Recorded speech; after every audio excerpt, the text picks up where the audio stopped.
Envío un saludo a la directora Alejandra Castillo y a mis compañeros del curso Práctica Pedagógica 2. Habla para ustedes Héctor Augusto Vega Maldonado y este es el video de socialización de, de mi proyecto de práctica pedagógica.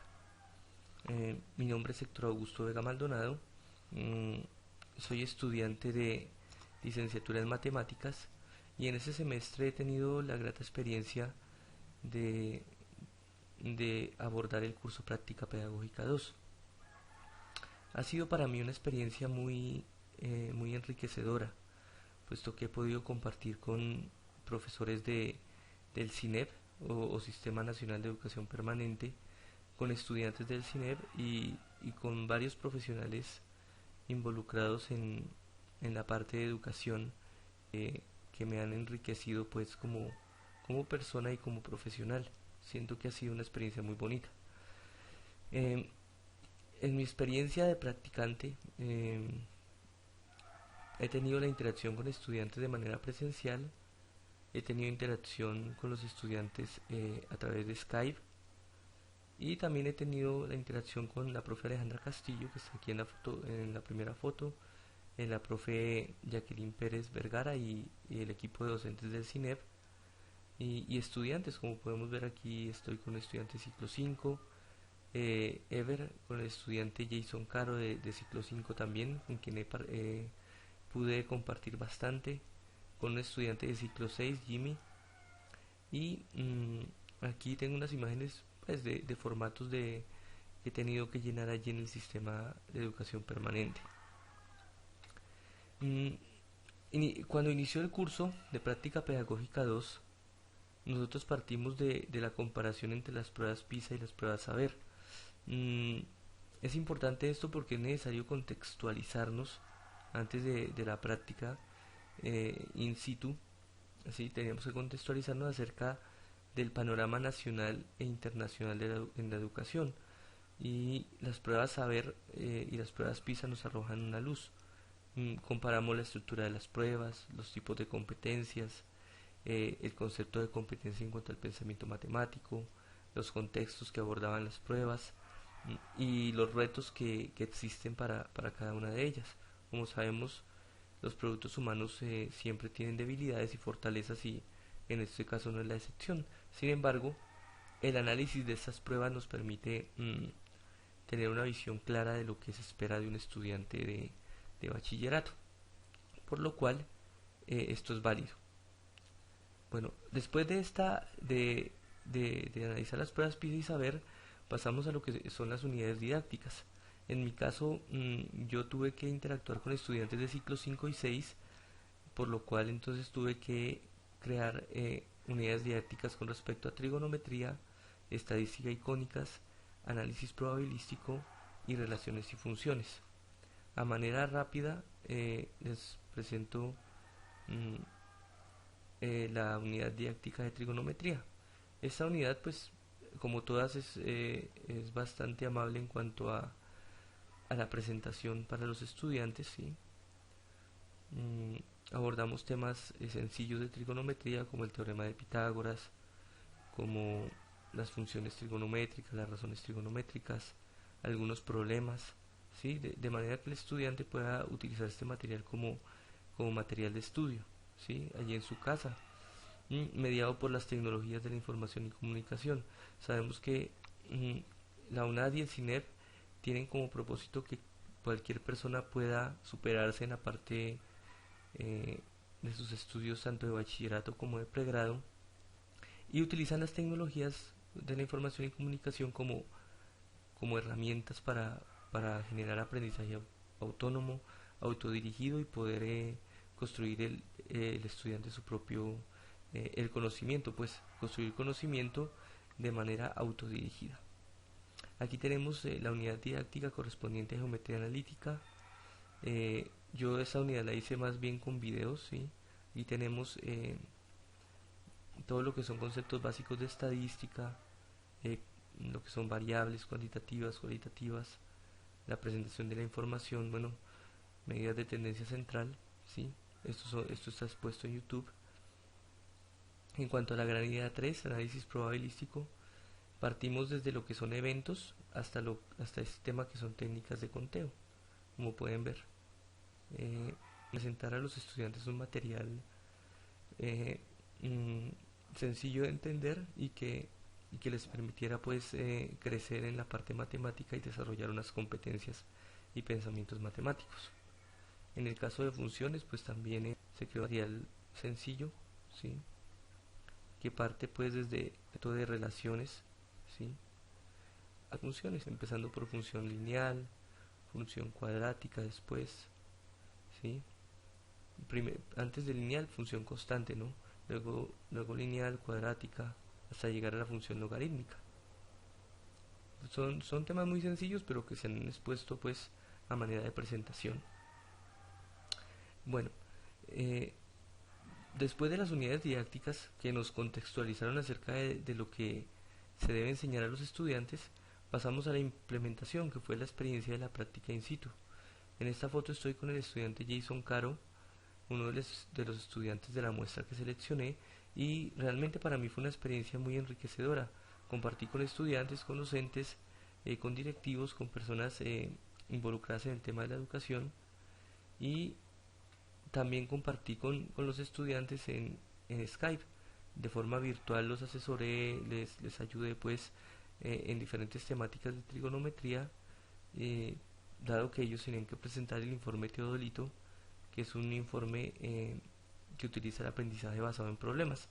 Entonces, pues esta experiencia nos permitió pues hacerles un seguimiento también a los alumnos, no solamente estando ahí con ellos, sino elaborando los diarios de campo, llenando las planillas que son parte del seguimiento que se hace a los alumnos, y el formato de seguimiento que la profesora Alejandra también eh, llenó de las visitas que me hizo al lugar de práctica, ¿sí? Eh, bueno, mm, des- eh, después de la práctica 2, o sea, es decir, después de la experiencia in situ y del seguimiento que se les hizo y de la práctica virtual, pues pasamos a la parte de sistematizar la práctica. Eh, Cada uno de nosotros escogió un enfoque de los estudiantes del grupo de práctica 2. En mi caso yo escogí el método hermenéutico, los demás estudiantes escogieron el método etnográfico, método de interaccionismo simbólico y método de investigación-acción participativa, que finalmente fue el método que que se trabajó a partir de un cuadro de comparación en el que miramos características positivas, debilidades o desventajas, aspectos aplicables para la sistematización de la práctica. De todo esto, pues el método de acción participativa fue el más acorde a las necesidades de la sistematización de la práctica, porque aborda problemáticas reales, porque quiere transformar una realidad social, porque es importante para contextos educativos, eh, dado que se requiere de la reflexión permanente. Los diarios de campo necesitan realmente, para que queden bien hechos, es importante reflexionar con el fin de que se escriban los aspectos más relevantes de la práctica. Asimismo, pues es importante tener en cuenta que en la práctica no solamente estamos nosotros, sino que la interacción con el estudiante es muy importante, lo cual revela que este enfoque es el idóneo. Para la sistematización de la práctica yo partí de una pregunta problema, que es ¿cuáles competencias y pensamientos requiere un estudiante de ciclo 5 para abordar situaciones problemas relacionadas con los conceptos básicos de trigonometría? ¿Sí? Eh, ya en base a esto, pues o hice más bien una preinvestigación en donde están los objetivos, la justificación, donde miramos pues el problema desde un contexto inicial. Posteriormente hice un diagnóstico del CINEP, de los estudiantes de allí, escogí la muestra que corresponde a los estudiantes Jason Caro, Elizabeth Soto Flores, Gina Paola Torrijos y Leonardo Hernández. A partir de esa muestra de estudiantes de ciclo 5, hicimos una hipótesis inicial que decía que para que estos estudiantes pudieran estudiar, resolver problemas de trigonometría, era necesario que ellos tuvieran conocimientos de álgebra y de geometría plana en relación con triángulos. Además de ello, se dijo que mm, estos estudiantes debían dominar las TIC, o sea, el uso del computador como base fundamental de su aprendizaje. En la parte de la programación, ¿sí? Esa parte de la sistematización de la práctica corresponde al análisis. En esa parte analizamos todo lo que sucedió en los diarios de campo, todo lo que sucedió en clase y aún en el contexto virtual, con el fin de poder mirar si realmente esas competencias y pensamientos, o si realmente faltaba algo, o si de plano tocaba analizar las cosas de otra manera. Mm, Finalmente miramos las conclusiones. Las conclusiones ya las voy a explicar. Hicimos un estudio de caso a la par en el curso, en donde analizamos la parte del desinterés.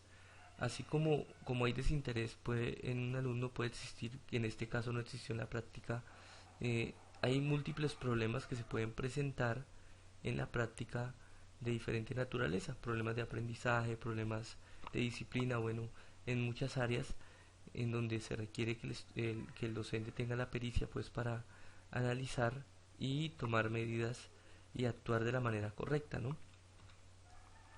Finalmente concluyo diciendo que a raíz de la práctica pude identificar siete aspectos importantes que se deben tener en cuenta en cuanto a competencias para que un estudiante pueda abordar exitosamente problemas de trigonometría.